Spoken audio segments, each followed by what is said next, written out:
Our core mission is to try and keep people out of court or minimize their time in court, that we're here to educate as well as mediate.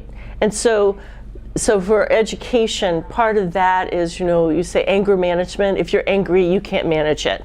I call it conflict awareness. How does conflict affect you? And then mediation is that piece that when you do come back, if you still can't have that conversation without getting angry, then you have a mediator. And the mediator's there not to judge, but to help those words that come out of your mouth and out of the mouths of the people that you're in conflict with come out in a way or get interpreted in a way that you can hear them and that they can really hear you.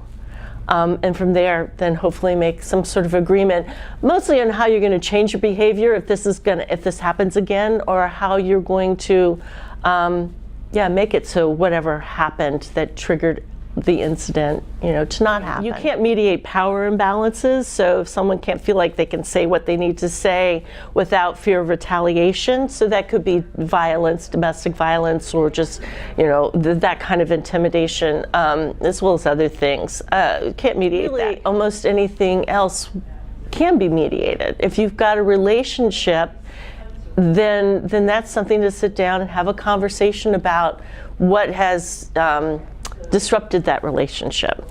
Even if the relationship is neighbors. This is one of these crazy ones that we got from the court system years ago, where one neighbor charged this neighbor with voyeurism, and the other neighbor charged the other neighbor with indecent exposure. Because one of the neighbors liked to come home and walk around the house naked. Well, what is the court system going to do with that, right? So they were able to sit down and make up some kind of agreement. Everything's confidential, so I don't know exactly what they agreed to. But that's the kind of stuff that we want to keep out of the court system. Sometimes people can file charges for anything, whether or not they have merit.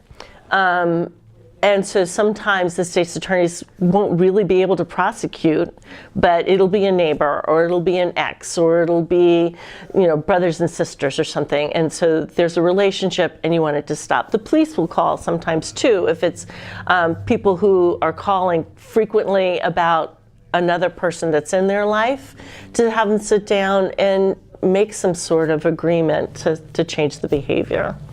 And frankly, it's hard to sit down and have a conversation with someone you're mad at.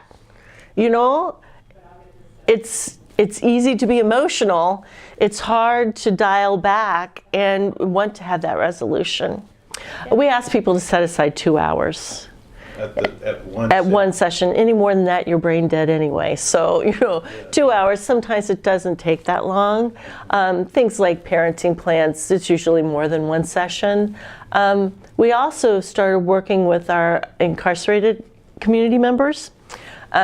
Community mediation centers around the state have been working on reentry for long enough that there are statistics that show 1 in 3 persons return to incarceration within 3 years. But with one mediation session prior to release, it becomes 1 in 5. I'd like to do more in the schools. I know in Dorchester over at Midshore, they have a very, Midshore Community Mediation Center, they have a very robust school program where they're in the school every day and they're mediating disputes on the spot, as well as things that may have happened outside of school that are coming into the school. But for those kinds of programs, I need volunteers who have that time during the day to do it and the dedication.